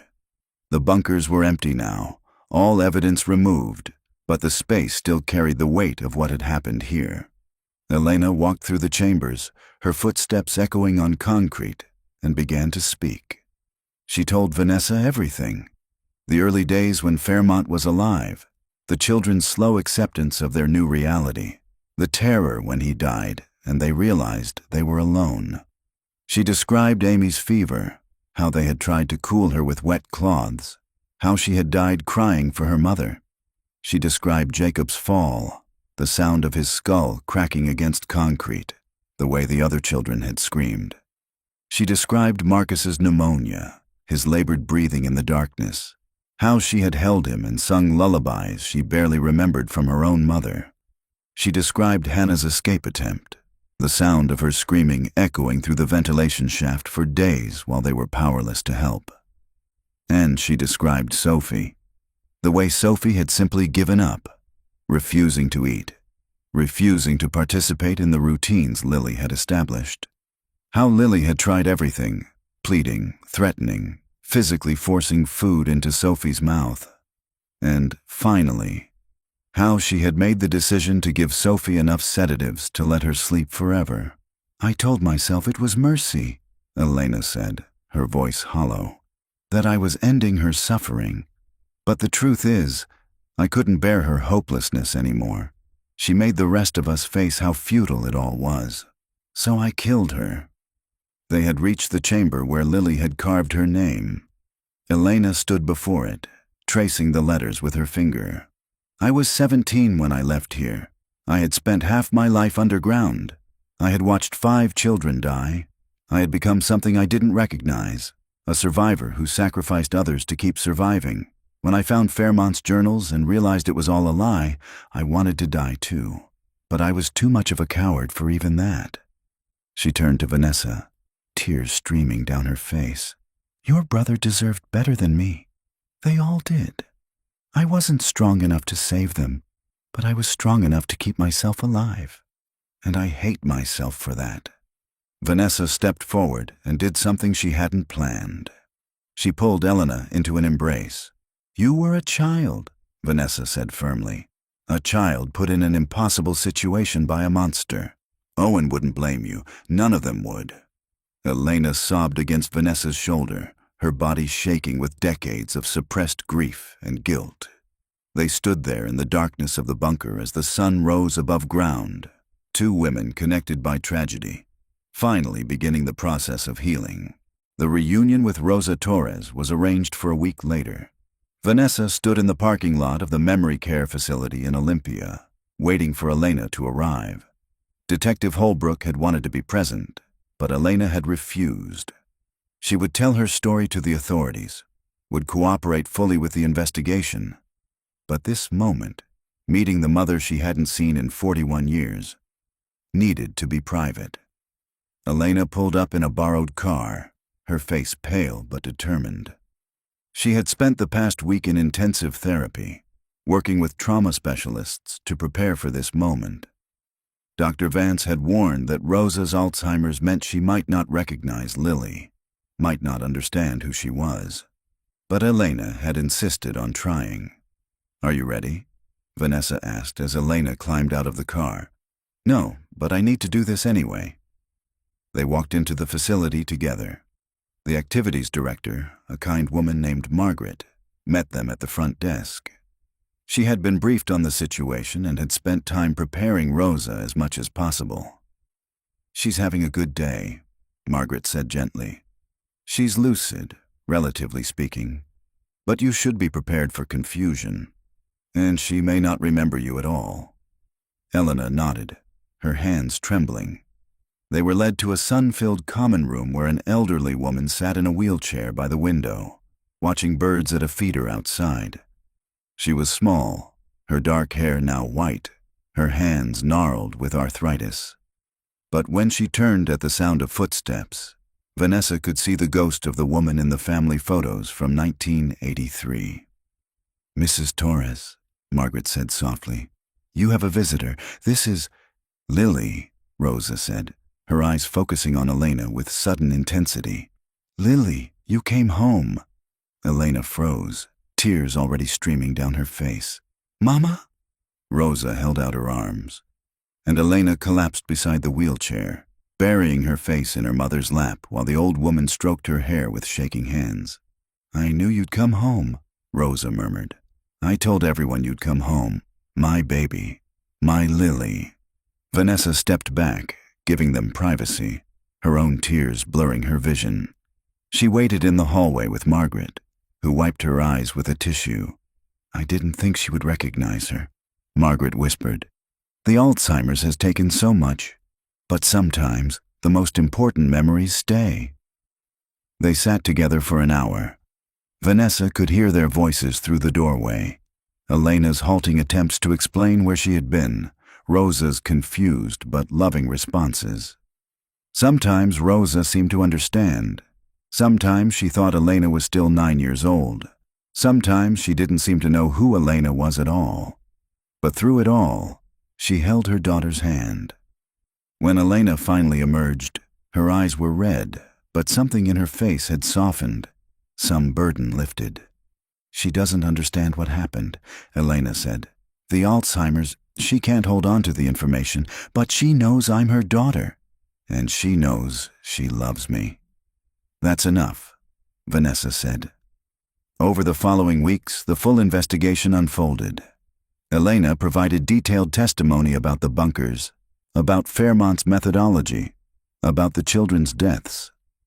Detective Chen and his team used her information to track down Fairmont's accomplices, a survivalist named Thomas Greer, who had helped construct the bunkers and had continued to supply them with food and water for years after Fairmont's death, believing he was supporting a legitimate government survival program. Greer was arrested at his home in eastern Washington, where investigators found maps to the bunkers, supply schedules, and documentation of his payments from Fairmont's bank account. He claimed he had no idea children were being held against their will, that Fairmont had told him they were part of a classified military training program for extreme survival scenarios. The bodies of Amy Winters, Jacob Morse, Marcus Webb, Hannah Driscoll, Sophie Blake, and Owen Kellerman were released to their families for proper burial. Vanessa stood at Owen's funeral beside her elderly mother, who could barely stand but insisted on being present. "He's finally home," her mother said, touching the small casket.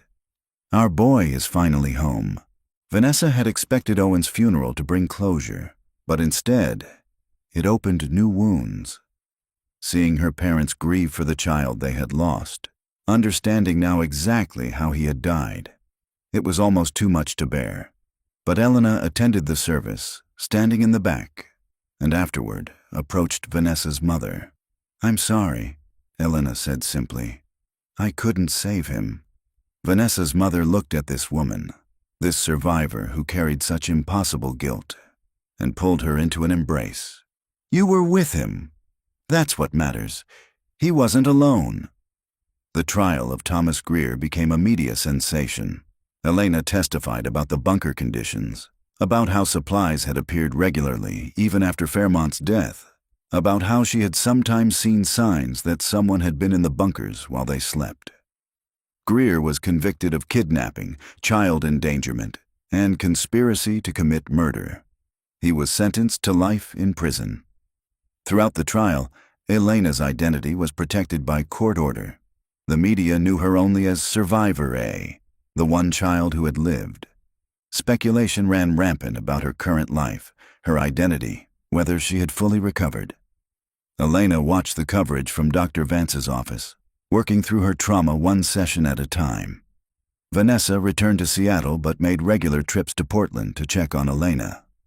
A strange friendship had formed between them, built on shared trauma and mutual understanding.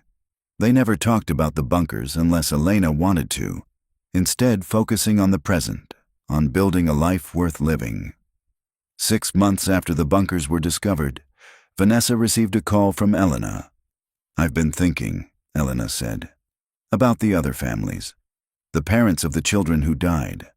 I want to meet them, if they're willing. I want to tell them about their children's last days, last words, anything they might want to know. Are you sure you're ready for that? I'll never be ready, but I need to do it anyway. They deserve to know. Over the following months, Elena met with each family. She told Amy's mother about her daughter's kindness, how she had comforted the younger children. She told Jacob's father about his son's bravery, how he had been trying to find a way out when he fell. She told Marcus's parents about holding their son as he died, about the songs she sang to him. She told Hannah's family about their daughter's determination, her refusal to give up hope. And she told Sophie's parents the truth, that their daughter had wanted to die, that life in the bunkers had become too much to bear, and that Elena had helped her find peace. Sophie's mother slapped her, called her a murderer, and Elena accepted it without protest. But Sophie's father took Elena's hand and thanked her for ending his daughter's suffering. Each meeting was agony. Each time, Elena relived the trauma. But Dr. Vance explained that this was part of her healing, facing what had happened, accepting responsibility where appropriate, releasing guilt where it wasn't deserved. Vanessa watched Elena slowly transform. The frightened, hollow woman she had first met in the library began to fill out, gain color, smile occasionally. Elena started taking college classes online, studying psychology and counseling. She wanted to help other trauma survivors, she said. She wanted something good to come from her experience. A year after the discovery of the bunkers, Elena legally changed her name back to Lily Maria Torres. She moved to Olympia to be near her mother, visiting her several times a week, even though Rosa often didn't remember the previous visit. On good days, Rosa would recognize her daughter and they would sit together in the sunshine. On bad days, Rosa would ask when Lily was coming home, and Lily would gently remind her that she was already there. Vanessa was there the day Lily finally visited the site where the bunkers had been. The county had filled in the entrance, planted grass over the scarred earth. A memorial had been erected, a simple stone monument listing the 7 children who had been taken, noting that 1 had survived. Lily stood before it for a long time, her fingers tracing the names. I used to dream about escaping, Lily said quietly. Every night for 8 years, I dreamed about running through the forest, finding help, saving everyone. But in reality, when I finally left, I was alone. They were all gone, and part of me thought I deserved to be alone forever because I couldn't save them. But you saved yourself, Vanessa said. That took just as much courage.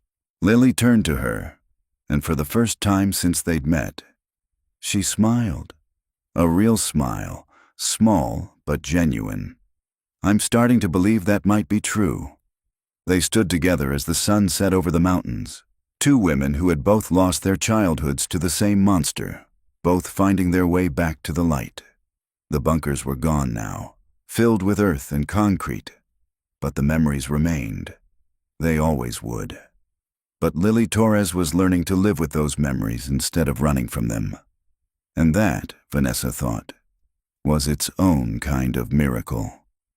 5 years later, the Whispering Pines Memorial Foundation opened on a crisp autumn morning in 2029, on property adjacent to where Camp Whispering Pines had once stood. The building was light and airy, all windows and natural wood, designed to be the opposite of the darkness that had consumed 7 children's lives 4 decades earlier. Vanessa stood on the steps, watching families arrive for the dedication ceremony. The foundation provided support for trauma survivors, particularly those who had experienced isolation, captivity, or childhood abuse. It was Lily's vision, funded by a combination of private donations and settlement money from the lawsuits against the camp's insurance company and Thomas Greer's estate. Lily herself stood inside, greeting visitors. She was 55 now, her dark hair streaked with silver, her face lined but peaceful. She wore a professional blazer over a simple dress, and around her neck hung a silver locket containing a picture of her mother, who had passed away 2 years earlier. "She would have been proud of this," Vanessa said, joining Lily inside. "I think so." Lily touched the locket. Near the end, even when she didn't know who I was, she would hold my hand and tell me I was going to do something important. Maybe she saw this somehow. The dedication ceremony included speeches from survivors of various traumas, from therapists and advocates, from Detective Holbrook, who had never stopped following Lily's progress. But Lily's speech was the one that brought tears to every eye. She stood at the podium, looking out at the assembled crowd, and spoke about the children who hadn't survived to see this day, about Amy's kindness, Jacob's courage, Marcus's sweetness, Hannah's determination, Sophie's intelligence, and Owen's trust. She spoke about how darkness can consume us if we let it, but also about how choosing to walk back into the light, even when it hurts, even when we feel we don't deserve it, is the bravest thing we can do. "For 41 years I ran from Lily Torres," she said. "I tried to bury her, to forget her, to pretend she never existed. But she was always there. That 9-year-old girl who loved her parents and sunshine and summer camp. And she deserved better than to be abandoned underground, literally and metaphorically. Grow up, to have families, to live full lives. Since I can't give them that, the least I can do is make sure their story helps others, that what we suffered serves some purpose." After the ceremony, Vanessa found Lily standing alone in the memorial garden behind the building. 7 trees had been planted, each with a plaque bearing a child's name and dates. Lily stood before Owen's tree, touching the leaves. "He loved climbing trees," Lily said. "Did you know that? Before everything. He told me about this huge oak in your backyard that he would climb for hours." "I'd forgotten that tree," Vanessa said softly. "We cut it down after he disappeared. Mom couldn't bear to look at it. I remember so much now. The therapy helped me stop blocking the memories. I remember the camp, the week before we were taken. I remember being excited about making new friends, about being independent from my parents for the first time. I remember thinking I was so grown up." "You were 9 years old." "I was 9 years old," Lily agreed. "Just a child. It's taken me 46 years to forgive that child for not being able to save everyone." They stood in silence for a moment. Then Lily said, "There's something I never told you, about Owen's last day." Vanessa's heart clenched, but she nodded. "Tell me." "He knew he was dying. The fever was so high, and he was barely conscious, but in one of his lucid moments, he asked me to promise him something." "What?" "He made me promise that if I ever got out, I would tell you that he wasn't scared. He said he didn't want you to spend your whole life thinking he was scared and alone in the dark." Lily's voice broke. "He was 9 years old and dying, and he was worried about you." Vanessa pressed her hand to her mouth, tears streaming freely. "That sounds exactly like him. I kept that promise. Maybe not as quickly as I should have, maybe not in the way he imagined, but I'm keeping it now. Owen wasn't scared, Vanessa. At the end, he was at peace. He told me he could hear Mom calling him, and he sounded happy about it." They stood before Owen's tree as the autumn wind rustled the leaves, carrying the scent of pine and earth. In the distance, children's voices echoed from a playground. The foundation also ran programs for at-risk youth, giving them safe spaces and support systems. "Do you ever wish you'd stayed, Elena Marsh?" Vanessa asked. "That you'd never been found?" Lily considered this. Sometimes. Elena's life was smaller, safer. She didn't have to carry all this weight, but she also didn't have connection, didn't have purpose. Lily Torres has both. The weight is heavy, but I'd rather carry it with help than hide from it alone. A young woman approached them nervously, holding a brochure from the foundation. "Excuse me, are you Lily Torres?" Lily tensed slightly. Even after 5 years, being recognized still made her uncomfortable. But she smiled. "Yes. I just wanted to thank you." I read about your story, and it helped me finally report what my uncle did to me. I was so scared no one would believe me that I'd waited too long. But if you could come forward after 40 years, I figured I could manage 4. Lily reached out and squeezed the young woman's hand. I'm glad you found your courage. You deserve to be believed. After the woman walked away, Vanessa said, You're making a difference. I'm trying. Some days are harder than others. Some nights I still dream about the bunkers, still wake up in darkness convinced the world has ended. But then I remember it's a choice. I can stay in that darkness, or I can turn on a light. As the sun began to set, casting long shadows across the memorial garden, Lily and Vanessa walked back toward the foundation building. Inside, people mingled and shared stories, finding community in their collective healing. Vanessa paused at the entrance, looking back at the 7 trees silhouetted against the darkening sky. Somewhere beyond those trees, buried under earth and sealed concrete, the bunkers still existed. The physical space where 7 children had lived and 6 had died. But they had lost their power. They were just empty rooms now, tombs that held only the past. The future was here, in this building full of light and hope, and people choosing to heal. Thank you, Vanessa said to Lily, for surviving, for coming forward, for honoring their memory this way. Lily looked at her friend, because that's what they had become over these 5 years. Unlikely friends forged in shared tragedy. Thank you for never giving up. For 41 years, you kept searching. You brought me home. You brought yourself home. I just helped light the way. Inside the Whispering Pines Memorial Foundation, someone started playing piano, a volunteer offering music therapy to visitors. The melody drifted out into the evening air, mixing with the wind and the rustle of leaves and the distant sound of children playing. 7 children had disappeared from these mountains in 1983. 6 had been found and laid to rest. 1 had survived to tell their story and ensure that darkness like that would never again go unwitnessed, unchallenged, undefeated by the resilience of the human spirit. Lily Torres had spent 8 years underground and 33 years running. But now, finally, she was home.